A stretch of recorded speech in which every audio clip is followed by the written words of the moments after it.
Assalamualaikum warahmatullahi wabarakatuh. Bagaimana kabar kalian semua? Alhamdulillah luar biasa. Bersama SD Integral pasti bisa. Allahu Akbar. Yes. Hari ini Ustazah akan melanjutkan tema 8 subtema 1, masih aturan keselamatan di rumah, pembelajaran 5 dan 6. Nah, sebelumnya mari kita berdoa dulu sebelum belajar.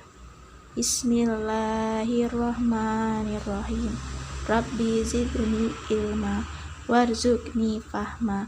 Ya Allah, tambahkanlah kepadaku ilmu dan berilah aku pemahaman yang baik. Oke, selanjutnya di sini ada gambar Udin dan teman-teman berdoa bersama sebelum minum. Berdoa merupakan salah satu contoh perwujudan menjalankan ibadah. Mereka berdoa sesuai ajaran agama masing-masing. Tapi mereka tidak saling memaksakan kehendak. Udin dan teman-teman menunjukkan sikap hidup yang rukun. Sikap hidup rukun merupakan wujud persatuan dalam keragaman. Tahukah kamu contoh kegiatan yang lain yang menunjukkan persatuan dalam menjalankan ibadah? Nah, misalnya persatuan dalam hal yang lain ya. Dalam menjalankan ibadah, misalnya kita menghargai teman kita yang sedang beribadah. Mungkin mereka ada hari raya besar, kita menghormatinya, ya, kita menghargainya. Karena kita tahu bahwa di Indonesia ada 6 agama yang diakui. Jadi kita harus hidup rukun dengan cara kita menghormati dan menghargai saat mereka beribadah. Kita tidak boleh mengganggunya, tidak boleh mencaci maki, ya. Jadi saling menghargai. Nah, di sini ada kegiatan ya, mencerminkan persatuan dalam beribadah. Misalnya kegiatannya adalah menghormati temanmu yang sedang melakukan sholat. Nah, ini contohnya ya teman-teman. Jadi menghormati temanmu yang sedang melakukan sholat, tidak boleh teriak-teriak ya, atau tidak boleh melakukan fisik pada teman kita yang sedang sholat, tidak berada di depannya, tidak bermain dan bersenda gurau.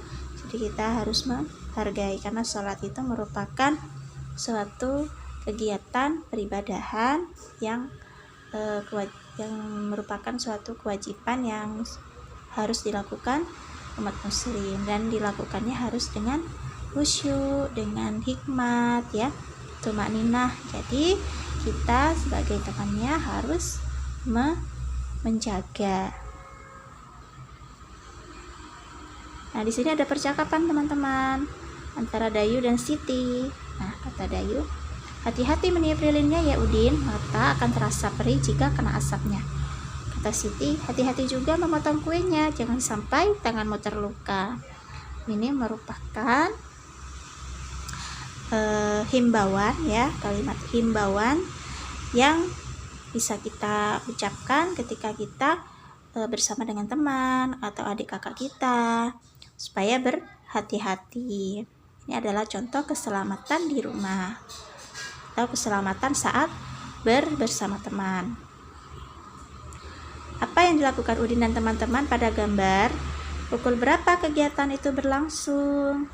Nah, jadi di sini kita balik lagi ke gambar ini. Di situ ada jam ya, ada gambar jam yang menunjukkan angka 2 dan 12 ya. Nah, bilangan berapa saja yang kamu lihat? Nah, ada bilangan 1 sampai dengan 12. Jadi sehari semalam ada 24 jam. Nah, sehari semalam ada 24 jam teman-teman, dari pagi sampai malam. Jadi dalam sehari jam berputar penuh sebanyak 2 kali. Setelah pukul 12 siang, penulisan waktu tidak kembali ke pukul 1, tetapi diteruskan pukul 13.00 hingga pukul 24.00. Pukul 24.00 sama dengan pukul 12 malam. Jadi setelah 12 siang walaupun setelah 12 itu angka 1 ya teman-teman, tetapi jika setelah 12 siang kita tidak menuliskannya angka 1, tetapi 13.00 sampai ke 12 lagi ditulisnya 24.00, yaitu menunjukkan waktu malam, 12 malam. Jadi seluruh seharian itu jamnya ada 24 jam. Waktu yang ditunjukkan oleh jam di samping adalah pukul 14. Nah, kenapa kok pukul 14? Nah, seperti tadi Ustazah bilang, setelah jam 12 siang maka kita tulis jam seterusnya. Setelah 12, 13.